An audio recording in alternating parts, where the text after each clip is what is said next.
Bonjour chers abonnés, bienvenue en tout cas dans ce deuxième numéro de podcast Mine.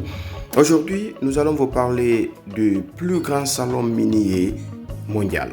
Il s'agit du PDAC, Prospectors and Developer Association Canada, qui se tient chaque année. Et cette année, ça s'est tenu à Toronto. Et tenez-vous bien, il y a eu plus de 32 000 participants venus de 135 pays à travers le monde d'ailleurs. Et oui, la Guinée y était pour parler du méga projet gigantesque, si vous voulez, Simandou. Alors, pourquoi on dit que le PDAC est le plus grand salon minier mondial? Parce que c'est là-bas que se décide, où on parle du financement minier.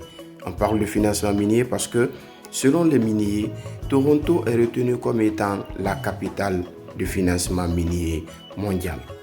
C'est au PDAC que les gouvernements viennent exposer pour essayer d'attirer les investisseurs à venir investir dans leur État.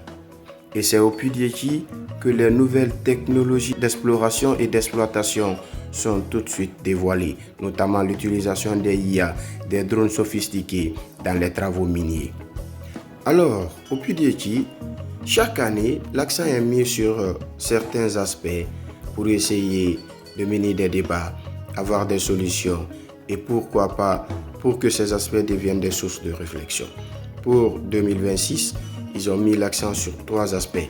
Il s'agit notamment du prix de l'or, ensuite du partenariat avec les communautés autochtones et enfin les minéraux critiques. Nous allons commencer par les minéraux critiques qui sont en tout cas des thèmes du jour par rapport à la géopolitique minière. Ils ont compris que les minéraux critiques sont devenus des sources énergétiques aujourd'hui et qu'il faut essayer de réfléchir face à cet aspect, notamment dans le cadre minier. Ensuite, ils ont parlé du prix de l'or. En 2026, le record était en tout cas historique parce que l'or est parti jusqu'à plus de $5 000 l'once et cela, ça méritait d'être mis en tout cas parmi les aspects à traiter pendant le PDAC. Et enfin, le partenariat avec les communautés autochtones.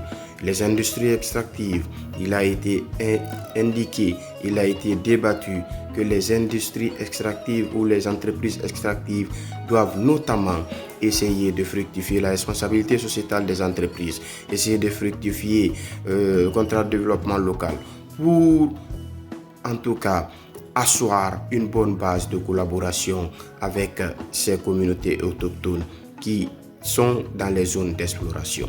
Donc, chers abonnés, on se retrouve certainement la semaine prochaine pour un autre numéro choc de Podcast Me. À très bientôt.